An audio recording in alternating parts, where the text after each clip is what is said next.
మీ అందరికీ నా హృదయపూర్వక వందనాలు. చెమ్మగలిగిన దేవుని పిల్లారా, మీ హృదయాలు వెలిగించే మాటకు దేవుడే కొన్ని మాటలు తీసుకున్న మీ అద్దకు వచ్చినాడు కనుక మీరు నేను కలిసి ప్రభు మాటలు ధ్యానం చేసుకుంటే ముందు రాత్రికాలం మిమ్మల్ని మీ కుటుంబాన్ని మమ్మల్ని సంఘాన్ని కాపాడి మనలందరూ కూడా తన కృపచేత నింపి ఆరోగ్యం ఆవిషనిచ్చిన దేవుడికి మన ప్రభైన యేసుక్రీస్తు వారి నామములో శిరస్సు వంచి వందనాలు తెలియజేసుకుంటూ ఈరోజు మన ఆత్మలకు ఆహారంగా దేవుడు ఏ మాటలు అయితే నియమించాడో ఆ మాటలు ఒకసారి మనం ధ్యానం చేసుకోగలిగితే దేవుని పిల్లారా, ఎబ్రీలకు రాసిన పత్రిక 6:14 దేవుడు ఒక మాట చెప్తున్నాడు.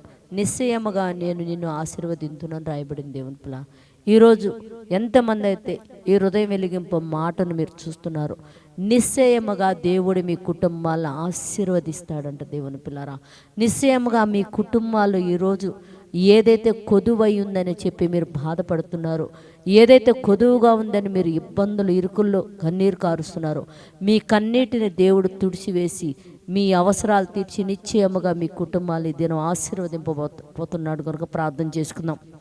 పరిశుద్ధుడా, చేయగలిగిన మా పరలోకపు తండ్రి, మాకు నీ కృపగలిగిన నామానికి వందనాలు నాయన.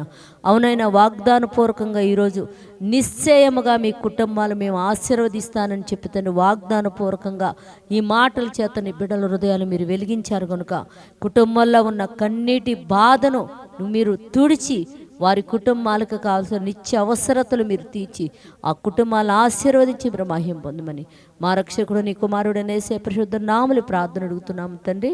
ఆమెన్. అందరికీ నా హృదయపూర్వక వందనములు, ధన్యవాదాలు.